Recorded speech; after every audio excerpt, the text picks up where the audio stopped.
만약 여러분의 삶이 사실은 여러분의 것이 아니라면 어떨까요? 좀 도발적인 질문이죠? 지금부터 거의 500년 전에 쓰인 한 권의 책을 들여다볼 건데요. 이게 오늘날 우리에게도 어떻게 살아야 하는가라는 아주 근본적인 질문을 던지고 있습니다. 자, 바로 이 질문입니다. 당신 삶의 진짜 주인은 누구입니까? 이 근본적인 질문에 대해서요, 한 종교개혁가가 정말 뭐랄까 아주 급진적인 대답을 내놓았거든요. 그 답을 한번 같이 따라가 보시죠. 그 주인공은 바로 존 칼뱅이고 그 책은 그의 고전인 그리스도인의 삶에 대하여입니다.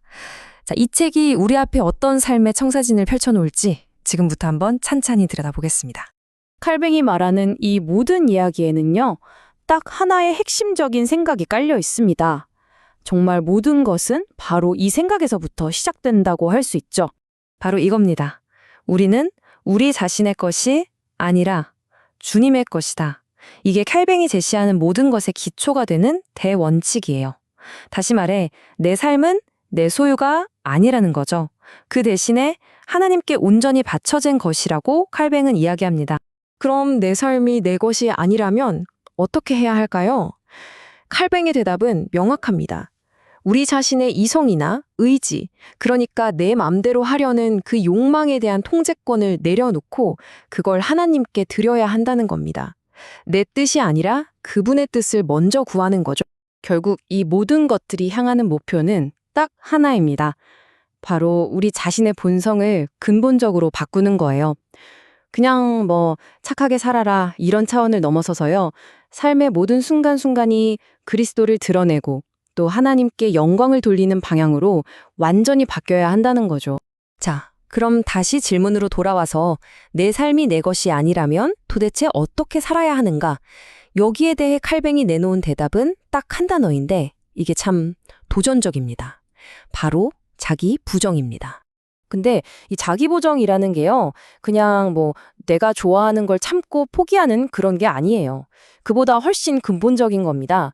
나 자신에 대한 지배권, 즉 내 삶의 주도권을 내 이성에서부터 빼앗아서 하나님께 드리는 행위. 말 그대로 내 삶의 운전대를 넘겨드리는 거죠. 이렇게 내 삶의 방향을 나에게서부터 다른 곳으로 트는 데에는 크게 두 가지 방향이 있습니다. 하나는 위로, 즉 하나님을 향한 순종과 신뢰고요. 다른 하나는 밖으로, 그러니까 다른 사람들을 향한 자선과 겸손입니다. 특히 다른 사람을 향한 자선을 설명할 때 칼뱅은 이 몸의 비유를 즐겨 사용하는데요. 생각해 보세요. 우리 몸의 손이나 발이 자기 자신만을 위해서 움직이나요? 아니죠. 온몸을 위해 일하잖아요. 이것처럼 우리가 가진 재능이나 능력도 나 혼자 쓰라고 주어진 게 아니라 공동의 선을 위해 사용해야 한다는 뜻입니다. 그런데 여기서 한 가지 의문이 들 수밖에 없어요. 좋습니다. 하나님과 이웃을 위해 사는 삶. 그런데 왜 우리 삶에는 그렇게 고통이 많을까요? 칼뱅은 바로 이 고난의 문제를 십자가를 지는 것이라는 개념으로 설명합니다. 칼뱅에게 있어서 고난이나 역경은 그냥 우연히 재수없게 일어나는 게 아닙니다. 이건 아주 분명한 목적을 가진 신성한 도구라는 거예요. 하나님께서 우리를 훈련시키고 더 강하게 만들기 위해 사용하시는 필수적인 도구라는 거죠. 왜 이런 훈련이 필요할까요?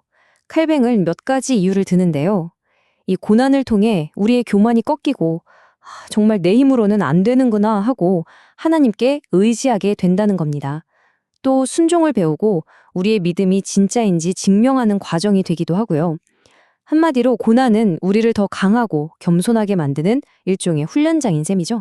아니 근데 이쯤 되면 이런 생각이 들죠. 아니 인생이 이렇게 고난의 연속이라면 도대체 무슨 닭으로 사나? 이 질문은 당연히 우리의 희망과 미래에 대한 이야기로 이어질 수밖에 없습니다. 칼뱅의 대답은 이렇습니다. 이 땅에서의 시련, 즉 십자가는요, 우리가 이 현재의 삶에 너무 집착하지 않도록 훈련시킨다는 겁니다. 여기서 경멸이라는 단어가 좀 강하게 들릴 수 있지만 이 땅의 것들이 전부가 아니라는 걸 깨닫게 한다는 뜻이에요. 그래서 자연스럽게 우리의 시선을 저 너머 영원한 생명이라는 약속에 고정시키게 만든다는 거죠. 그럼 그리스도인의 삶은 늘 우울하고 비참하게 살아야 한다는 뜻일까요? 칼뱅은 전혀 아니다라고 말합니다. 오히려 이 세상에 있는 좋은 것들을 어떻게 올바르게 사용할 것인가, 그 균형 잡힌 방법을 찾아야 한다고 이야기하죠. 여기서 칼뱅이 경고하는 건 양극단에 빠지는 겁니다.